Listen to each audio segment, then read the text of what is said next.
Hello everyone. Today we are going to discuss about nephritic syndrome. So nephritic syndrome, also known as acute glomerulonephritis. ഇതെന്ന് പറയുന്നത് mainly inflammatory injury to glomerulus കാരണം ഉണ്ടാകുന്ന ഒരു ഡിസീസാണ് nephritic syndrome എന്ന് പറയുന്നത്. ഇതിന്റെ main clinical features എന്തൊക്കെയാണെന്ന് ചോദിച്ചു കഴിഞ്ഞാൽ hematuria, edema, proteinuria, hypertension and ഒളിഗ്യൂറിയ.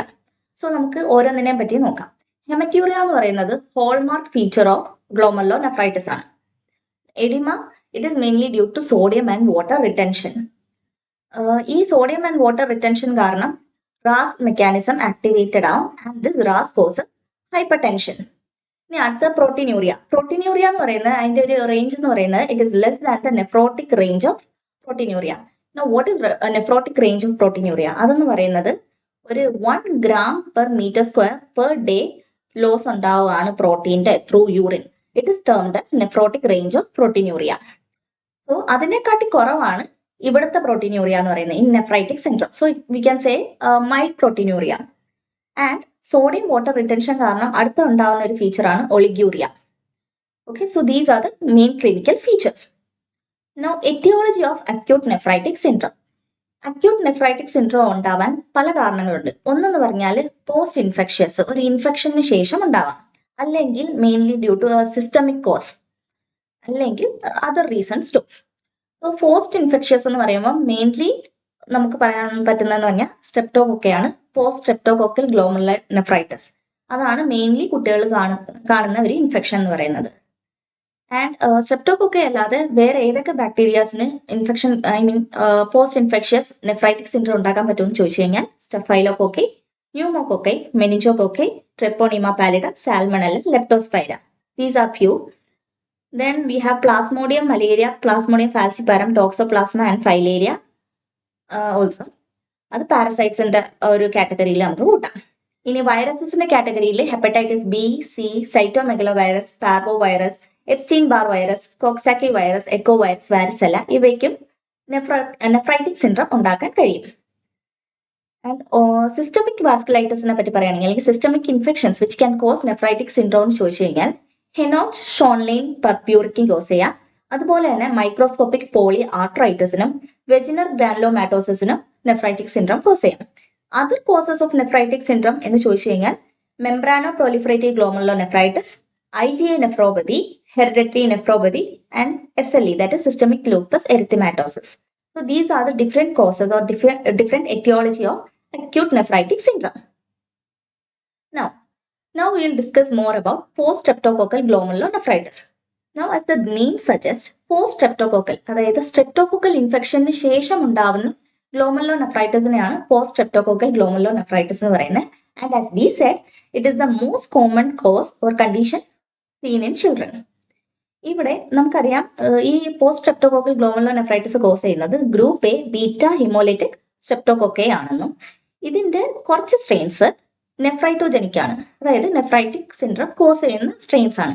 അത് ഏതൊക്കെയെന്ന് ചോദിച്ചു കഴിഞ്ഞാൽ ടൈപ്പ് 4, ടൈപ്പ് 12, ടൈപ്പ് 49. ഇതിനകത്ത് ടൈപ്പ് 4ഉം ടൈപ്പ് 12ഉം റെസ്പിറേറ്ററി ഇൻഫെക്ഷൻസ് ആണ് കോസ് ചെയ്യുക. And type 49 causes pyoderma, skin infection. ഇനി ഒരു സ്ട്രെപ്റ്റോകോക്കൽ ഇൻഫെക്ഷൻ വന്നു കഴിഞ്ഞാൽ ഓഫ് ത്രോട്ട് ഓർ സ്കിൻ അത് കഴിഞ്ഞിട്ട് ഒരു 1 to 4 വീക്സ് കഴിഞ്ഞിട്ടായിരിക്കും നെഫ്രൈറ്റിസ് സ്റ്റാർട്ട് ചെയ്യുക. അതിന്റെ ഓൺസെറ്റ് സ്റ്റാർട്ട് ചെയ്യുന്നതെന്ന് പറഞ്ഞു കഴിഞ്ഞാൽ ഓൺസെറ്റ് ഉണ്ടാകുന്ന പറഞ്ഞാൽ 1 to 4 വീക്സിന് ശേഷമാണ്. So these are the main points about post streptococcal glomerulonephritis. Now more about its clinical features. As we said haematuria. Haematuria നമ്മൾ പറഞ്ഞ പോലെ ഒരു ഹോൾമാർക്ക് ഫീച്ചറാണ്. അതെന്ന് പറയുമ്പോൾ യൂറിനിൽ റെഡ് കളർ ബ്ലഡ് കാണുന്നതിനാണ് ഹെമറ്റ്യൂരിയ എന്ന് പറയുന്നത്. It is mainly the dysmorphic RBCs and RBC cast in urine which gives a red colour to the urine. അതാണ് ഹെമറ്റ്യൂരിയ എന്ന് നമ്മൾ പറയുന്നത്. ഇനി നമ്മൾ ഗ്രോസ് ആയിട്ട് നോക്കുകയാണെങ്കിൽ ഒരു കോള കളേർഡ് യൂറിൻ ആയിട്ടായിരിക്കും നമ്മൾ ഈ യൂറിനെ കാണുന്നത്. അതിനെയാണ് ഹെമറ്റ്യൂരിയ എന്ന് പറയുന്നത്. ഇനി മൈക്രോസ്കോപ്പിക്കലി നമ്മൾ നോക്കുകയാണെങ്കിൽ നമുക്ക് ഈ സാമ്പിളിനെ സെൻട്രിഫ്യൂജും ചെയ്യാം, അൺസെൻട്രിഫ്യൂജും ചെയ്യാം. ഇപ്പം നമ്മൾ സെൻട്രിഫ്യൂജ് ചെയ്തിട്ടില്ല എന്നുണ്ടെങ്കിൽ ആ സാമ്പിളിനെ നമ്മൾ മൈക്രോസ്കോപ്പിലൂടെ നോക്കുകയാണെങ്കിൽ more than 5 RBC in a high power field നമ്മൾ കാണുകയാണെങ്കിൽ we can say that it is haematuria. And ഈ ഒരു സെൻട്രിഫ്യൂജ്ഡ് സാമ്പിളിലാണ് നോക്കുന്നതെങ്കിൽ more than 10 RBC per high power field ആണെങ്കിൽ അതും ഹെമറ്റ്യൂരിയ ആണ്. Now we'll talk about the pathophysiology of glomerulonephritis. രണ്ട് ടൈപ്പ് മെക്കാനിസം ഉണ്ട് ഇവിടെ, major മെക്കാനിസവും minor മെക്കാനിസവും.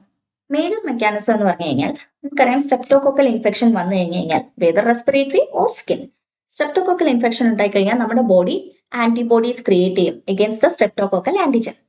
So these antibodies formed gets attached to the antigen and they form a antigen antibody complex. ഇതിനെ നമുക്ക് immune complex എന്നും പറയാം. ഈ ഇമ്മ്യൂൺ കോംപ്ലക്സസ് എന്ത് ചെയ്യും, കിഡ്നിയിലോട്ട് ട്രാവൽ ചെയ്യും. കിഡ്നിയിൽ ചെന്നിട്ട് ഗ്ലോമർലസിൽ ഡെപ്പോസിറ്റഡ് ആവും. ഇനി ഗ്ലോമർലസിൽ ചെന്ന് കഴിയുമ്പോൾ ഗ്ലോമർലസിൽ ഒരു ഫോറിൻ ബോഡിയാണ്. സോ ഒരു ന്യൂട്രോഫിലിന്റെ ഇൻഫ്ലക്സ് ഉണ്ടാവും, ന്യൂട്രോഫിൽസ് ഉണ്ടാവും, അവിടെ അക്യുമുലേറ്റഡ് ആവും. അതുപോലെ തന്നെ complement mediated immune response activated ആവും.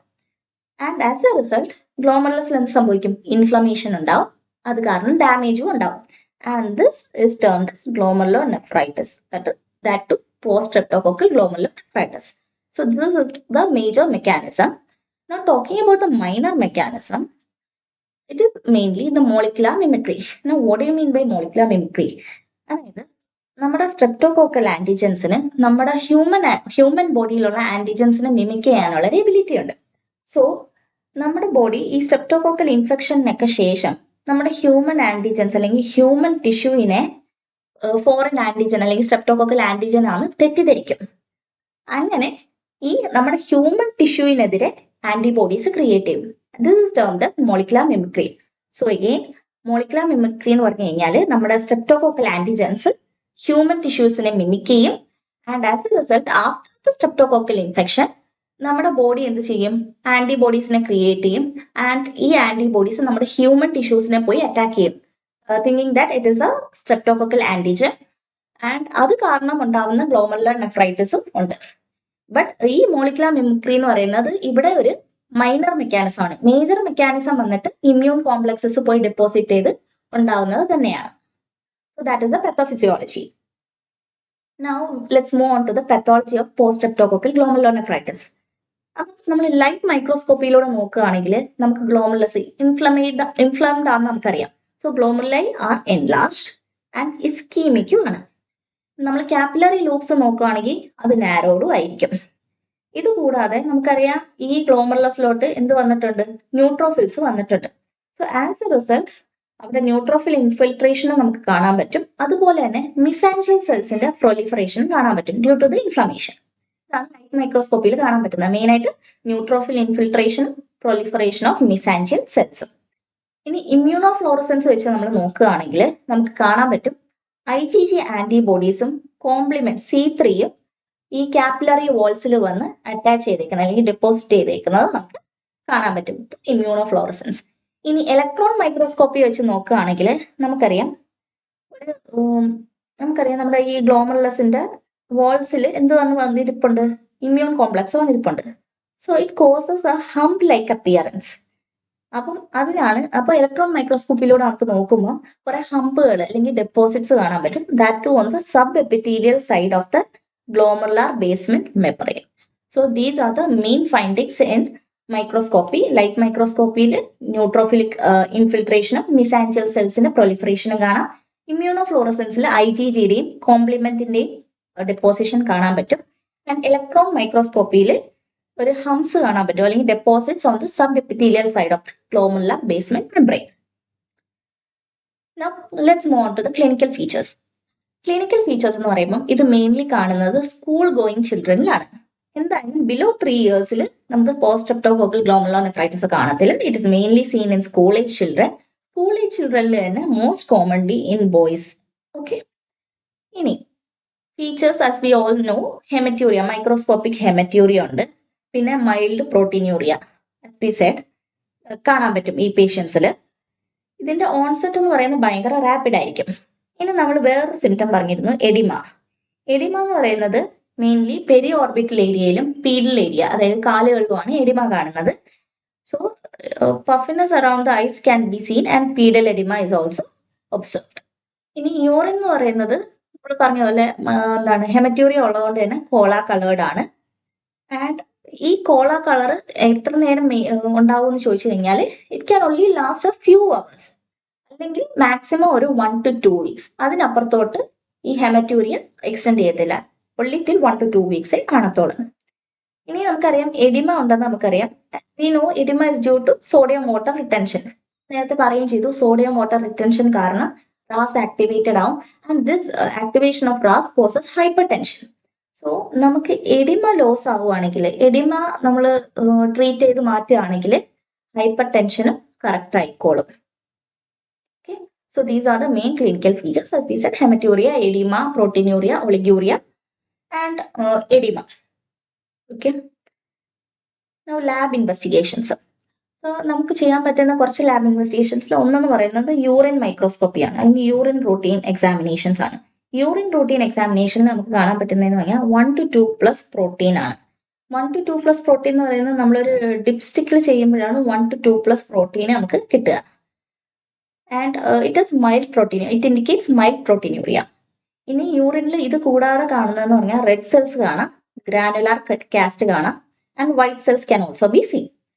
So red cells and granular cast നമുക്കറിയാം, ഇറ്റ് ഇൻഡിക്കേറ്റ്സ് ഹെമറ്റൂറിയ, അതായത് ഡിസ്മോർഫിക് RBCs ആണ് എന്ന് പറയുന്നത്. ഇനി വൈറ്റ് സെൽസ് എന്തുകൊണ്ട് വന്നെന്ന് ചോദിച്ചു കഴിഞ്ഞാൽ ഗ്ലോമർലസിൽ ഇൻഫ്ലമേഷൻ ഉണ്ടായെന്ന് നമുക്കറിയാം. ആ ഇൻഫ്ലമേഷനെ ഇൻഡിക്കേറ്റ് ചെയ്താണ് വൈറ്റ് സെൽസ് അവിടെ ഉള്ളത്. ഇനി നമ്മൾ ബ്ലഡിൽ അല്ലെങ്കിൽ സീറത്തിൽ നമ്മൾക്ക് നോക്കാൻ പറ്റുന്ന 2-3 കാര്യങ്ങൾ. ഒന്നെന്ന് പറഞ്ഞാൽ ASO ടൈറ്ററും മറ്റേത് anti-DNase B-യും ആണ്.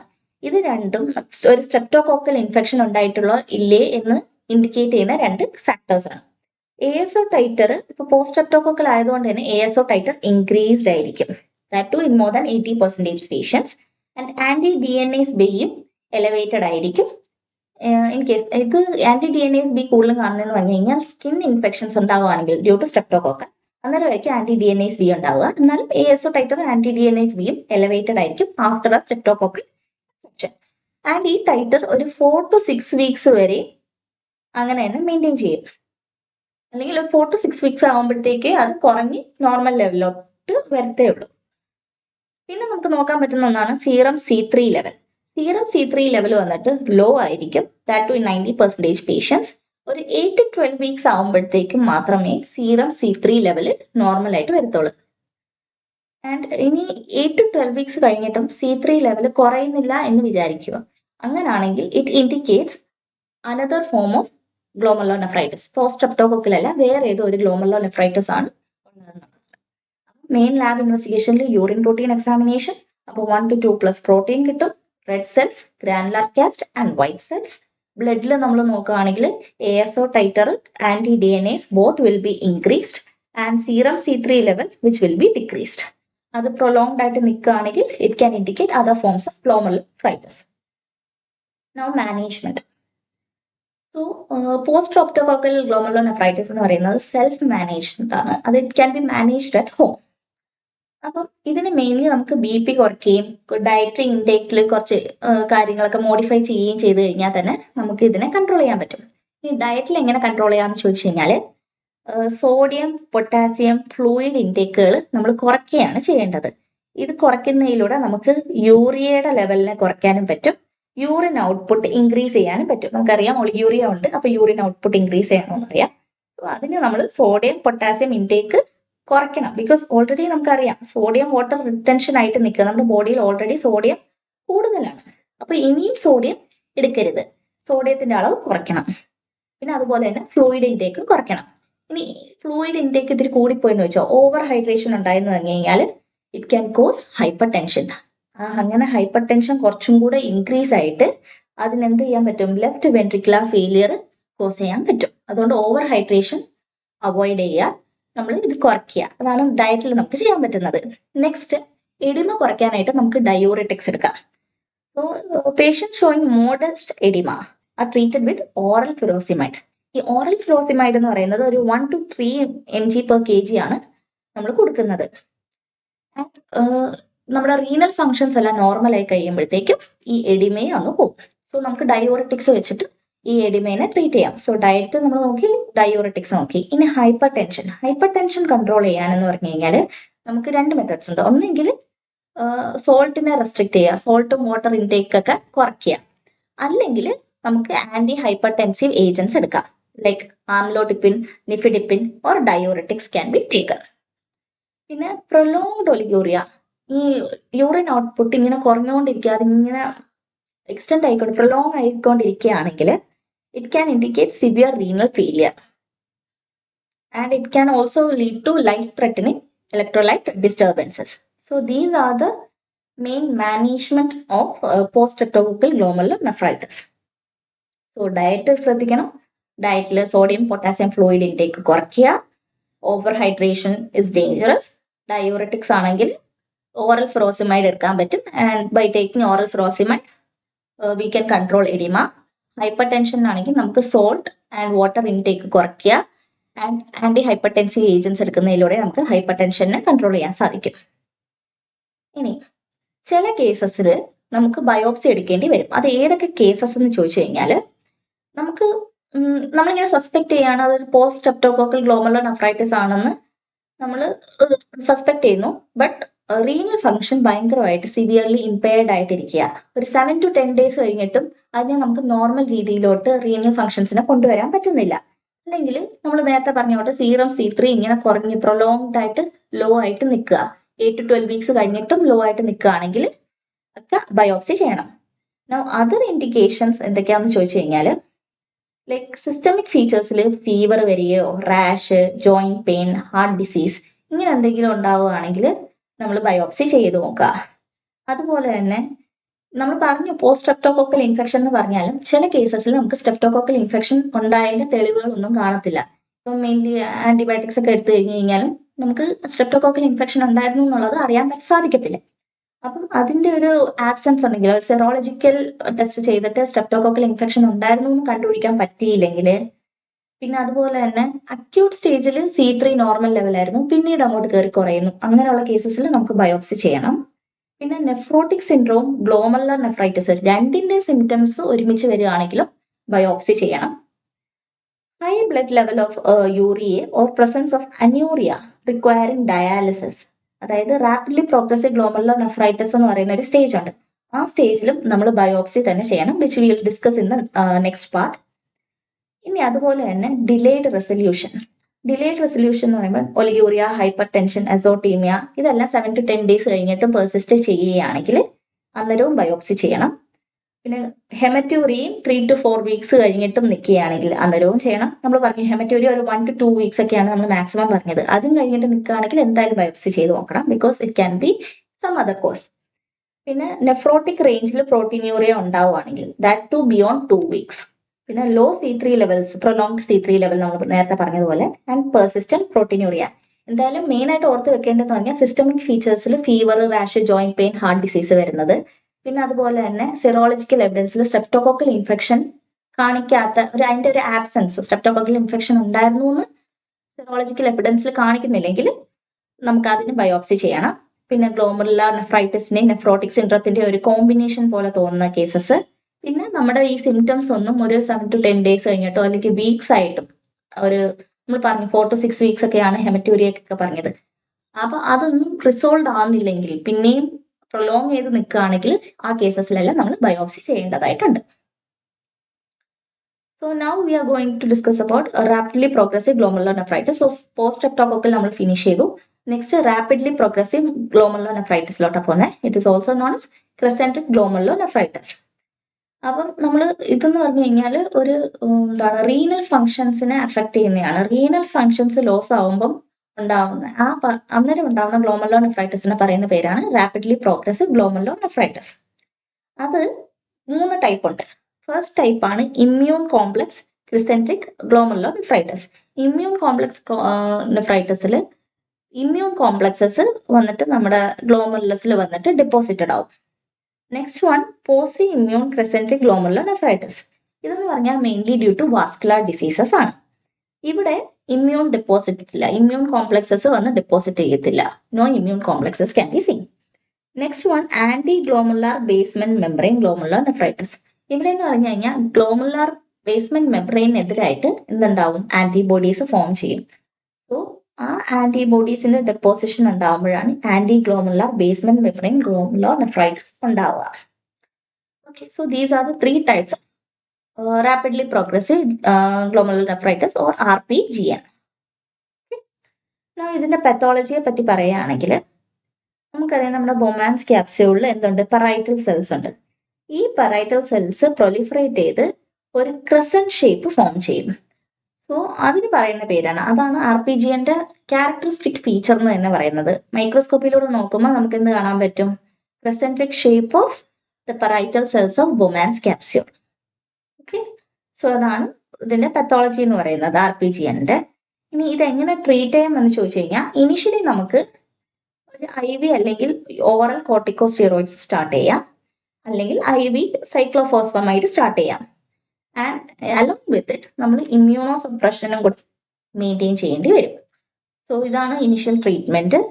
ഇനി പോസ്റ്റ് ഇമ്മ്യൂൺ ക്രസെൻട്രിക് ഗ്ലോമറുലർ നെഫ്രൈറ്റിസിലാണെങ്കിൽ പ്ലാസ്മ ഫെറസിസ് ചെയ്യേണ്ടി വരും. And also in Goodpasture syndrome. So this is the main treatment of RPGN.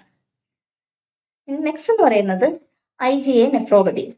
IgA nephropathy എന്ന് പറയുമ്പോൾ നമ്മുടെ ഗ്ലോമറുലസിൽ IgA, അതായത് ഇമ്മ്യൂണോഗ്ലോബുലിൻ എയുടെ ഡെപ്പോസിഷൻ ഉണ്ടാകുമ്പോഴാണ് IgA നെഫ്രോപ്പതി എന്ന് നമ്മൾ പറയാം. അത് മെയിൻലി ഉണ്ടാവുക മിസാൻജിയത്തിലാണ് and occasionally in capillary walls. അപ്പം ഇതിന്റെ ഒരു ക്ലിനിക്കൽ മാനിഫെസ്റ്റേഷൻ എന്ന് പറയുന്നത് ഗ്രോസ് ഹെമറ്റോറിയ. മറ്റേടത്തൊക്കെ നമ്മൾ പറഞ്ഞത് പോസ്റ്റ് സ്ട്രെപ്റ്റോകോക്കലിൽ നമ്മൾ മൈക്രോസ്കോപ്പിക് ഹെമറ്റോറിയ എന്ന് പറഞ്ഞാൽ, ഇവിടെ ഗ്രോസ് ഹെമറ്റോറിയയാണ് ഉണ്ടാവുക. ആൻഡ് ഈ ഗ്രോസ് ഹെമറ്റോറിയ ഉണ്ടാകുന്നത് മറ്റേടത്ത് പറഞ്ഞതുപോലെ തന്നെ ഇവിടെയും ഒരു അപ്പർ റെസ്പിറേറ്ററി ഇൻഫെക്ഷന് ശേഷമായിരിക്കും ഈ ഗ്രോസ് ഹെമറ്റോറിയ ഉണ്ടാവുക. It is indicative of IgA nephropathy. And each episode last for 2 to 5 days. ഇനി നമ്മൾ റീനൽ ഹിസ്റ്റോളജി ഒക്കെ എടുത്ത് നോക്കുമ്പോൾ മെസാൻജിയൽ പ്രൊലിഫറേഷൻ നമുക്ക് കാണാൻ പറ്റും. ഇനി patients with hematuria and non-nephrotic proteinuria are treated using angiotensin converting enzyme inhibitors. ഇവിടെ മെയിൻലി ട്രീറ്റ്മെന്റ് എന്ന് പറയുന്നത് ACE ഇൻഹിബിറ്റേഴ്സിനെ വെച്ചുകൊണ്ട് തന്നെയാണ്. ഓക്കെ, ആൻഡ് നമുക്ക് അത് കൂടാതെ കോർട്ടിക്കോസ്റ്റീറോയിഡ്സും കൊടുക്കാം, അതുപോലെ തന്നെ ആൽക്കൈലേറ്റിംഗ് ഏജൻസ് കൊടുക്കാം. അത് മെയിൻലി നമ്മൾ കൊടുക്കുന്നതെന്ന് പറഞ്ഞാൽ നെഫ്രോട്ടിക് റേഞ്ചിൽ പ്രോട്ടീനൂറിയ ഉള്ളവർക്ക്. സോ ട്രീറ്റ്മെന്റിൽ 2 പാർട്ടുണ്ട്, നെഫ്രോട്ടിക് റേഞ്ചിലും നോൺ നെഫ്രോട്ടിക് റേഞ്ചിലും പ്രോട്ടീനൂറിയ ഉണ്ടാകുന്നത്. നോൺ നെഫ്രോട്ടിക് റേഞ്ചിലാണെങ്കിൽ നമ്മൾ മെയിൻലി കൊടുക്കുക എന്ന് പറഞ്ഞാൽ ACE ഇൻഹിബിറ്റേഴ്സ് ആണ്. ഓക്കെ, ആൻഡ് ഇനി നെഫ്രോട്ടിക് പ്രോട്ടീനൂറിയ റേഞ്ചിലാണ് പേഷ്യന്റ് സിംറ്റംസ് ഉള്ളതെങ്കിൽ we have to start the therapy with corticosteroids and alkylating agents. Okay, now this is a case scenario. A 6-year-old child has been brought with history of facial puffiness and high colored urine for last 12 hours. He is hypertensive, has pedal edema but no ascites or pleural effusion. So നമ്മൾ നോക്കുമ്പോൾ 6-year-old child, school going child, history of facial puffiness. Facial puffiness എന്ന് പറയുമ്പോൾ തന്നെ oedema, പിന്നെ high coloured urine പറയുന്നുണ്ട്. High coloured urine എന്ന് പറയുന്നത് നമ്മുടെ ഹെമറ്റൂറിയയാണ് ഇൻഡിക്കേറ്റ് ചെയ്യുന്നത്, which last for 12 hours. Okay, and അപ്പോൾ നമുക്കറിയാം മാക്സിമം ഒരു 1 to 2 ആണ് നമ്മൾ പറഞ്ഞിരുന്നത്. ഹൈ കളേർഡ് യൂറിൻ അല്ലേ ഹെമറ്റൂറിയ. അപ്പോൾ ലാസ്റ്റ് ഒന്നുകിൽ ഫ്യൂ അവേഴ്സ് അല്ലെങ്കിൽ മാക്സിമം 1 to 2 weeks ആണ് എക്സിസ്റ്റ് ചെയ്യുക. സോ 12 hours എന്ന് പറഞ്ഞു. പിന്നെ he is hypertensive. Hypertensive എന്ന് പറയുമ്പോൾ വീണു എഡിമയുണ്ട്, ഹൈപ്പർ ടെൻഷനും ഉണ്ട്. സോ റാസ് ആക്ടിവേറ്റഡ് ആയിട്ടാണ്.